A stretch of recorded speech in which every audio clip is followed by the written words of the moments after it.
Headphone লাগায়া গান শোনো, তাই না? ভাবো দুনিয়ার কেউ জানে না। আল্লাহ বলেন বান্দারে কারো জানার দরকার নাই, কারো জানার দরকার নাই। যে কান দিয়া গান শুনতেছ, যে কান দিয়া গুনাহ করতেছ, ওই কানই তো তোমার বিরুদ্ধে সাক্ষী দিবে। রাত্রে শুয়ে শুয়ে একা একা মোবাইলে ল্যাংটা ছবি দেখতেছো, তাই না? একা একা গান দেখতেছো, সিনেমা দেখতেছো, ভাবতেছো দুনিয়ার কেউ টের পায় না, তাই না? মালিক বলেন কারো টের পাওয়ার দরকার নাই।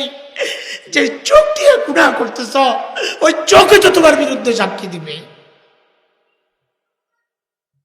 যাও যাও যাও গুনাহ করো, কত বড় করো, তবে সাক্ষী গুলারে এড়াইয়া কইর। চোখ যেন টের না পায়, কান যেন টের না পায়, হাত যেন টের না পায়, পাও যেন টের না পায়, চামড়া যেন টের না পায়। বলে চামড়া কেমনে সাক্ষী দিবে? এই এই বিস্ময় মানুষের জাগবে, এই জন্য চামড়াকে জিজ্ঞেস করবে। কোরআনের কথা, অকালু লিজুলুদিহিম লিমা শাহিদতুম আলাইনা, তুই আমার বিরুদ্ধে কেন সাক্ষী দিলি? তোর না আমি ঘুষা মুইজা রাখতাম, কত পরিচর্যা করছি। তো চামড়া কথা বলবে, কি বলবে? আনতাকানাল্লাহুল্লাযী আনতাকা কুল্লা শাই, যে আল্লাহ তোমাকে কথা বলার ক্ষমতা দিয়েছেন, ওই আল্লাহ আমাকেও কথা বলার ক্ষমতা দিয়া তোমার বিরুদ্ধে সাক্ষী দেওয়ার হুকুম করছেন, আমি কি করব?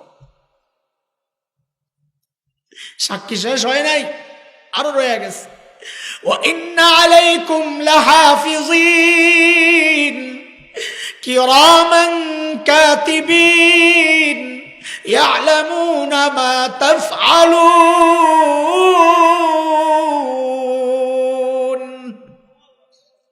ফেরেশতারা ঘুরতেছে সাথে সাথে, কই কই যায় গুনাহ করো, ফেরেশতারা সাথে সাথে ঘুরতেছে, সব নোট হইতেছে।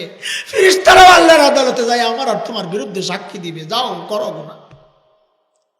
আসল সাক্ষী তো এখনো রয়ে গেছে, আসল সাক্ষী তো রয়ে গেছে। প্রত্যেকের আমল নামা তার আসল সাক্ষী, আমল নামা আসল সাক্ষী। এই জন্য আমল নামা পাই সবচেয়ে বড় ভয়টা পাওয়া যাবে। সূরা হাক্কার মধ্যে আসছে, বাম হাতে যদি কোনো কারণে আমল নামা চইলাই আসে তো পাইয়াই তো দিবে চিৎকার, আর তো বাঁচার কোনো উপায় নাই। আমল নামা তো হাতে, কানবে কানবে আর বলবে, কি বলবে? ওয়া আম্মা মান উতিয়া কিতাবাহু বিশিমালি, যার আমল নামা বাম হাতে, কি বলবে? ইয়া লাইতানি লাম উতা কিতাবিয়া, আয়ে এই আমল নামা যদি আমারে না দেওয়া হইতো, এই আমল ওয়ালা মাদরি মা হিসাবি, আমি জানি না এখন আমার হিসাব কি হবে, আমি জানি না। ইয়া লাইতাহা কানাতিল কাদিয়া, মৃত্যু পর্যন্তই যদি আমার সব শেষ হয়ে যাইতো, এই পর্যন্ত যদি আশা না লাগতো। দুনিয়ায় টাকা পয়সা ছিল, বিচার পাল্টাইতাম, মা আগনা আন্নি মালিয়া, আজকে আমার টাকা পয়সা আমারে বাঁচাইতে পারতেছে না। ক্ষমতার দাপটে বিচার পাল্টাইতাম, হালাকা আন্নি সুলতানিয়া, আজকে আমার ক্ষমতাও শেষ, এখন আমার উপায় কি হবে? আমল নামা খোলা দেখলে তো আরেক চিৎকার দিবে যে হায় সূরা কাহাফে আসছে, দেখাই চিৎকার দিয়ে বলবে হায় দুনিয়ায় আমল ছোটটা করছিলাম, মনে করছি কোনো সমস্যা হইব না। মালি হাযাল কিতাব লা ইউগাদিরু সাগীরাতান ওয়ালা কাবীরাতান ইল্লা, এটা কেমন আমল নামা, আমার একটা ছোট গুনাহও ছোটে নাই, একটা বড় গুনাহও ছোটে নাই, আয় এখন কি হবে? চিৎকার দিব কিন্তু কাজ হবে না। যদি বাম হাতে আমল নামা আইসা পড়ে, আল্লাহ সাথে সাথে বলবেন খুযুহু ফাগুল্লু সুম্মাল জাহিমা সাল্লু, ধর টেনে হেঁচড়ে নিয়ে জাহান্নামে ফালা।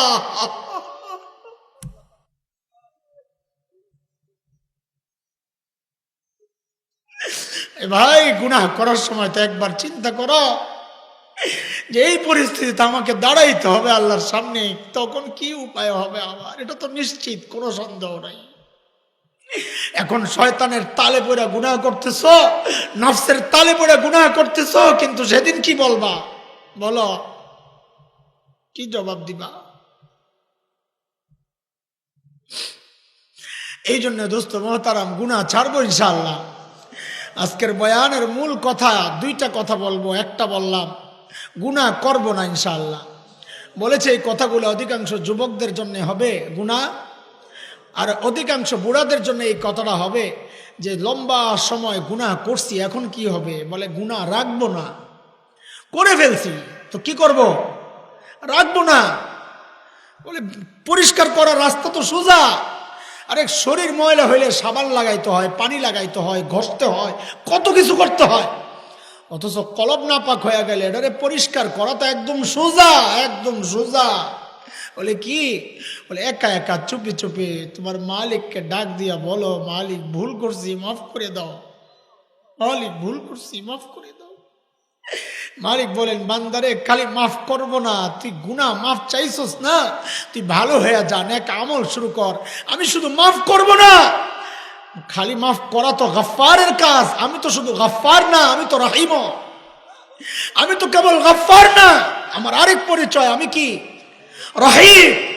যেই কয়টা গুনাহ করছস মাফ কইরা ঠিক ওই কয়টা নেকিও ঢুকাইয়া দেব। যা, কোরআনের কথা, আমার কথা না। মালিক বলেছেন ইল্লা মান তাবা ওয়া আমানা ওয়া আমিলা আমালান সালিহা ফাউলাইক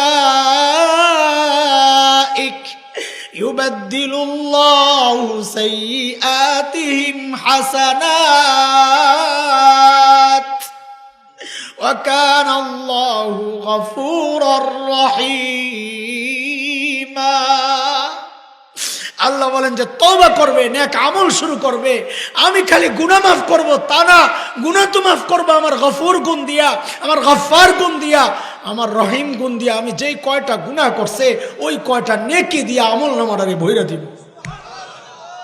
কিসের সমস্যা? কিসের ভয়?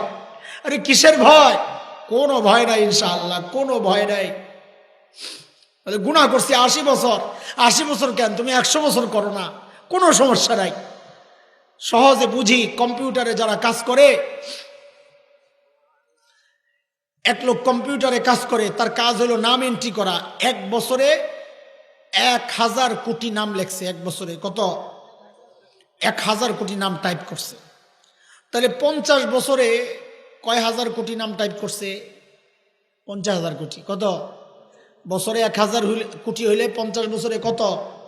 50,000 কোটি। 50,000 কোটি নাম টাইপ করছে। কয়দিন লাগছে?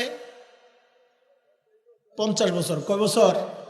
50 বছর লাগছে 50,000 কোটি নাম টাইপ করতে।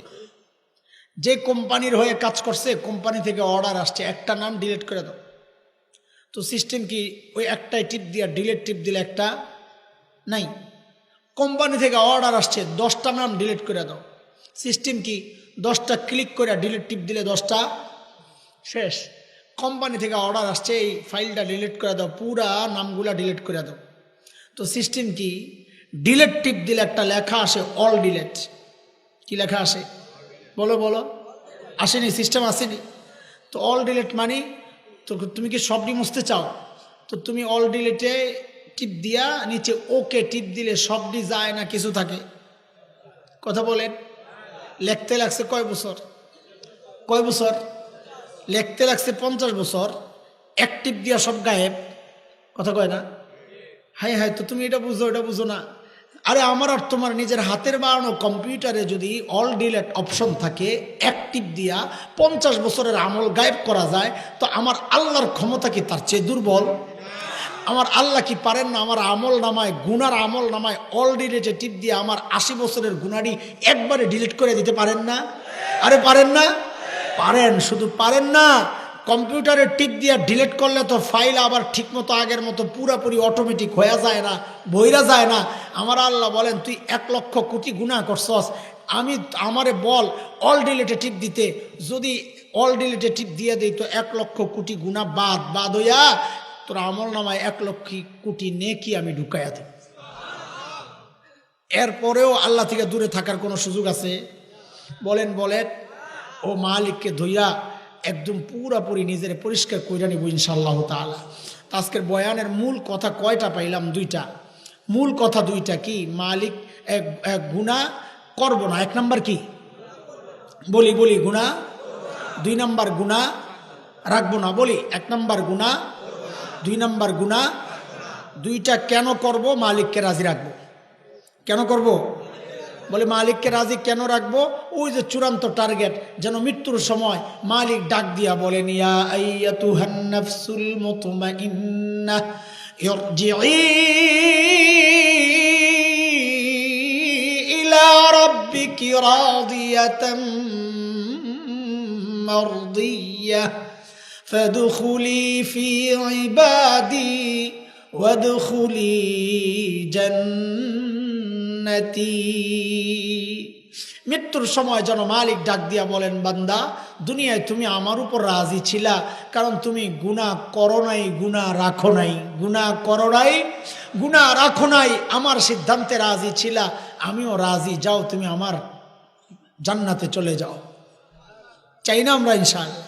আল্লাহ তাআলা আমাদের সবাইকে মৃত্যুর সময় যেন ওই ডাক পাই, যে আমলের মাধ্যমে এই নেয়ামত হাসিল হবে, আমাদেরকে যেন আল্লাহ তাআলা ওইভাবে চলার তৌফিক দান করেন। আমিন আমিন। ওয়া আখিরু দাওয়ানা আলহামদুলিল্লাহি রাব্বিল আলামিন।